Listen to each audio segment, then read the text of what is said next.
आप सभी लोगों का स्वागत है मेरे इस चैनल पे। और आज हम देखेंगे सोलो लेवलिंग के बिल्कुल एक नए एपिसोड को। तो जिन लोगों ने अभी तक मेरे चैनल को सब्सक्राइब नहीं करा, चैनल को सब्सक्राइब कर देना। और एक्सप्लेनेशन अच्छी लगी हो तो वीडियो को लाइक शेयर कर देना। और वीडियो को स्टार्ट करने से पहले आप सभी लोगों के लिए एक अनाउंसमेंट है।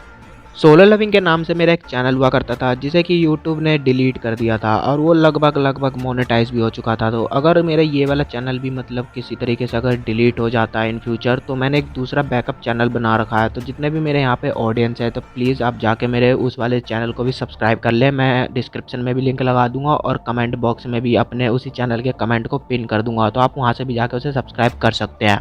लास्ट एपिसोड में हम सभी लोगों ने देखा था कि यहाँ पे जिन्हों पार्क के साथ एक ए रैंक के टेंजिन को क्लियर करने गया होता है। वहीं दूसरी तरफ जिन्हा के स्कूल में एक टेंजिन का गेट टूट जाता है जहाँ पर कि सारे मॉन्स्टर आके लगभग सभी बच्चों को मार चुके होते हैं, मगर यहाँ पर जिन्वू आके उन सभी को बचा लेता है। और तभी इसी एपिसोड के स्टार्टिंग में हमें यहाँ पर टेंजिन के अंदर का सीन दिखाया जाता है जहाँ पे कि बीरू आर्कलिस के ऊपर बैठा हुआ होता है और उसकी बॉडी में से उसके दिल को उसकी बॉडी में से बाहर निकाल लेता है जो कि एक क्रिस्टल की तरह होता है। और उसको बीरू बड़ी आसानी से अपने हाथों में ही तोड़ देता है और यहाँ पे उसके हाथ को टूटते ही वहाँ पे वो आर्कलिस मर जाता है। साथ ही में वो जितने भी मॉन्स्टर होते हैं जिसे वो आर्कलिस कंट्रोल कर रहा होता है वो भी वहीं पर मर जाते हैं। और ये सीन देखकर पार्क और उसके सारे हंटर बहुत ज़्यादा हैरान हो जाते हैं क्योंकि वो सभी लोग यहाँ पे सोच रहे होते हैं आखिर उसने आर्कलिस जैसे इतने खतरनाक मॉन्स्टर को इतने आसानी से कैसे हरा दिया। उसने तो उसे एक ही झटके में हरा दिया, साथ ही में यहाँ पर सारे मॉन्स्टर भी मर गए। आखिर इतना ताकतवर कैसे है। आर्कलिस को मारने के बाद यहाँ पे बीरू रोर करने लग जाता है और उसकी रोर से इतनी ज़्यादा पावर इम्पैक्ट निकलती है कि वहाँ की सारी दीवारों में कंपन सी आ जाती है, जिसपे कि पार्क बोलता है मुझे पता था ये ताकतवर है लेकिन इतना ज़्यादा ताकतवर है ये नहीं पता था। जिसपे कि यहाँ पे पार्क अब साथी पीछे से बोलता है अगर इसके पास इतने ज़्यादा खतरनाक मॉन्स्टर हैं तो ये तो किसी भी टेंजन को अकेले ही क्लियर कर सकता है। जिसपे कि पार्क बोलता है यहाँ पे जितने ज्यादा शैडो मॉन्स्टर्स हैं, अगर इसके आधे भी मेरे पास होते तो मैं किसी भी एक मेजर गिल्ड के कंपैरिजन में उनसे ज्यादा ताकतवर होता। तो यहाँ पे पीछे से योंते बोलता है मुझे तो लगता है मैं उसकी गिल्ड के साथ एक परमानेंट कॉन्ट्रैक्ट साइन कर लेना चाहिए। जिसपे कि यहाँ पे पार्क कहता है तुम सही कह रहे हो, मैं भी तो ऐसा ही सोच रहा हूँ। जिसपे कि योंते फिर से बोलता है क्या सच में, मैं तो मजाक कर रहा था। जिसपे कि यहाँ पे पार्क कहता है नहीं लेकिन मैं सीरियस हूँ। मगर यहाँ पे योंते कहता है आखिर वो हमारे गिल्ड के साथ क्यों कोई कॉन्ट्रैक्ट साइन करेगा। जिसपे कि पार्क कहता है शायद तुम लॉ के बारे में भूल गए हो।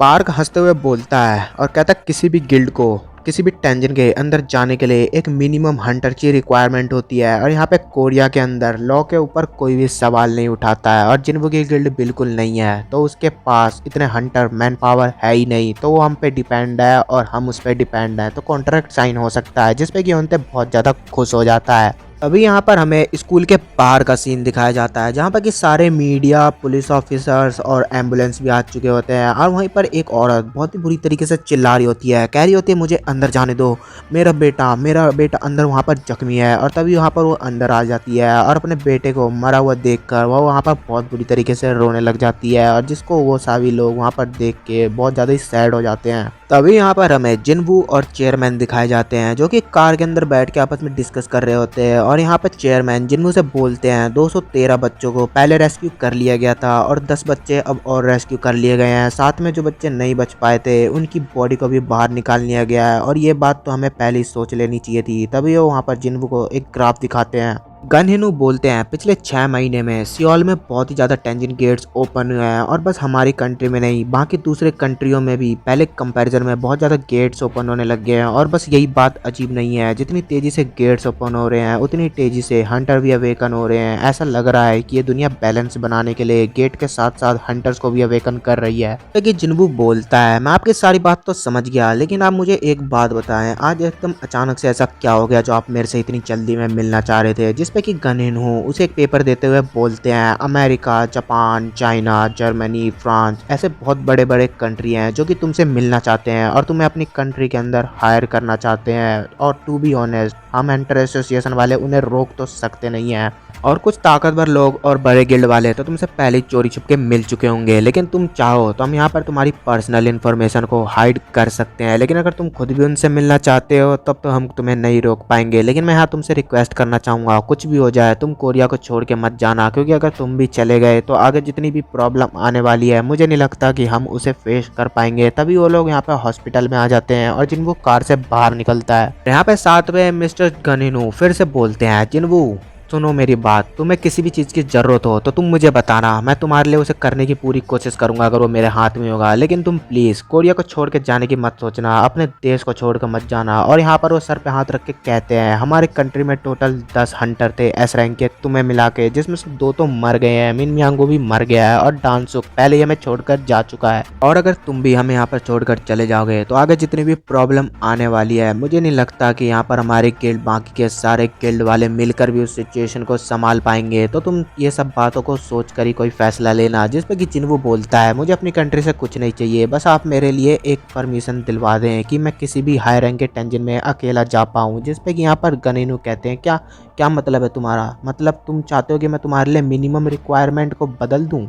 यहाँ पे जिन्बू बोलता है हाँ बिल्कुल ऐसा ही, लेकिन ऐसा सिर्फ मेरे लिए है। जिसपे कि गनेनु कहते हैं ये रूल इसलिए बनाया गया था ताकि सारे हंटर साथ में मिलकर डंजन के अंदर जाए और वो लोग वहाँ पर सेफ रहेंगे। तभी यहाँ पर उन्हें एक बात क्लिक होती है और कहते हैं अच्छा तो तुमने तभी अपना गिल्ड बनाया था ताकि तुम अकेले हंट पर जा सको। जिन्बू कहता है हाँ बिल्कुल ऐसी बात है और मैंने को लगता है मैंने कुछ ज़्यादा तो नहीं मांग लिया है। जिसपे कि चेयरमैन बोलते हैं, जिसपे कि गनेनु जिन्बू से बोलते हैं तुम मेरे पर भरोसा करो, ये काम थोड़ा सा तो मुश्किल है लेकिन मैं तुम्हारे लिए इसको करने की पूरी कोशिश करूंगा। तभी यहाँ पर हमें जिन्हो की कज़न का सीन दिखाया जाता है, वो वहाँ पर फोटोशूट के लिए आई होती है। तभी वहाँ पर उसे जिन्हो का फ़ोन आता है और वो उसे कहता है क्या तुम मेरे गिल्ड को ज्वाइन करना चाहती हो, मैं अपने गिल्ड का वाइस मास्टर हूँ। जिसपे कि उसकी बहन को कोई बात समझ में नहीं आ रही होती है कि आखिर जिन्हो अपना गिल्ड कैसे खोल रहा है और वो सोचती है कहीं कोई तुम्हें स्कैम तो नहीं कर रहा है, तुम श्योर हो ना। जिसपे कि जिन्हो बोलता है क्या स्कैम, तुम्हें पता भी है मैं किसके बारे में बात कर रहा हूँ, तुम जल्दी से यहाँ पर आओ और तुम्हें विश्वास नहीं होगा तुम किसके सामने खड़ी हो। तभी यहाँ पर हमें थोड़ी देर के बाद का सीन दिखाया जाता है जहाँ पर कि जिन्हो अपनी कज़न को लेकर जिन्हो के पास आ चुका होता है और यहाँ पे उसकी बहन बहुत ही ज़्यादा हैरान होती है क्योंकि उसके सामने सांग जिन्हो खुद खड़ा होता है और वो वहाँ पर सोच रही होती है क्या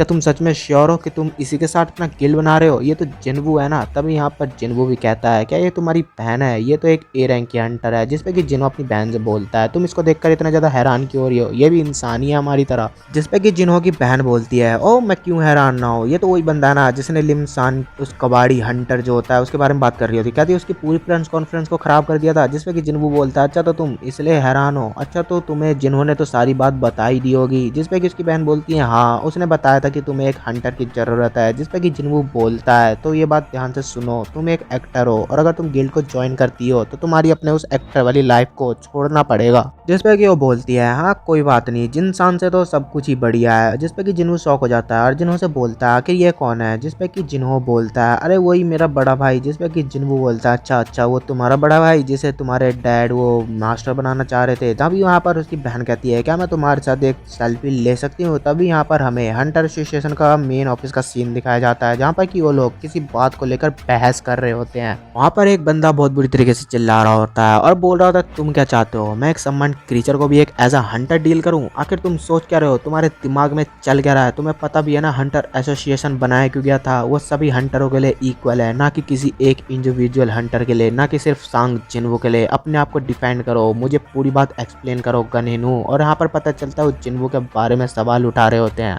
तभी यहाँ पर गनहिनु बोलते हैं हाँ आप बिल्कुल ठीक कह रहे हैं, मैं आपको लॉ को थोड़ा सा बदलने के लिए ही कह रहा हूँ, लेकिन यहाँ पर बस एक ही बंदे के लिए बदलने के लिए कह रहा हूँ और इसका मतलब ये भी हो सकता है कि मैं उसे स्पेशल ट्रीटमेंट दे रहा हूँ। तभी यहाँ पर सभी लोग एक दूसरे की तरफ देखकर कुछ बातें करने लगते हैं और यहाँ पे गनहिनु बोलते हैं मैं आप सबसे एक सवाल पूछता हूँ और आपको उसका जवाब अपने आप ही मिल जाएगा। तभी वो बोलते हैं आप सोचिए आपके घर के बाहर एक टेंजन ब्रेक हो गया है और आपके पास 2 ऑप्शन है, कुछ गिल्ड में कुछ ए रैंक के हंटर हैं और दूसरे गिल्ड में अकेला सान जिन्वू, तो आप किसको चूज करेंगे। तभी वहाँ पर हेक्टर को बोलते हैं मैंने सुना है आपने कुछ एक नया अपार्टमेंट लिया है। जिसपे कि वो थोड़ा सा शॉक हो जाता है और कहता है तुम्हें इससे क्या देना है, मैं तुम्हारी जानकारी के लिए बता दूं, वो बस मेरी सेफ्टी के लिए है, मैंने उसे हंटर गिल्ड के पास इसलिए लिया ताकि वो मुझे मतलब थोड़ा सा प्रोटेक्ट कर पाए। तो गनहिनु बोलते हैं यही बात तो मैं तुम्हें समझाने की कोशिश कर रहा हूँ, तुम्हारे पास तो इतना पैसा है कि तुमने अपार्टमेंट ले लिया हंटर गिल्ड के पास, लेकिन बाकी आदमियों का क्या, जरा उनके बारे में भी सोचो, अगर टेंशन ब्रेक हुआ तो हम क्या करेंगे, तुम्हें लगता बाकी के हंटर उन्हें संभाल पाएंगे। बाकी के सारे कंट्री बहुत पैसा खर्च करने वाले हैं जिन्वू को अपनी तरफ लेने के लिए, अपने गिल्ड में लेने के लिए, क्या हम जिन्वू के लिए इतना भी नहीं कर सकते। तुम्हें हंग डांगसुक तो याद ही होगा वो कैसे हमें छोड़कर चले गया था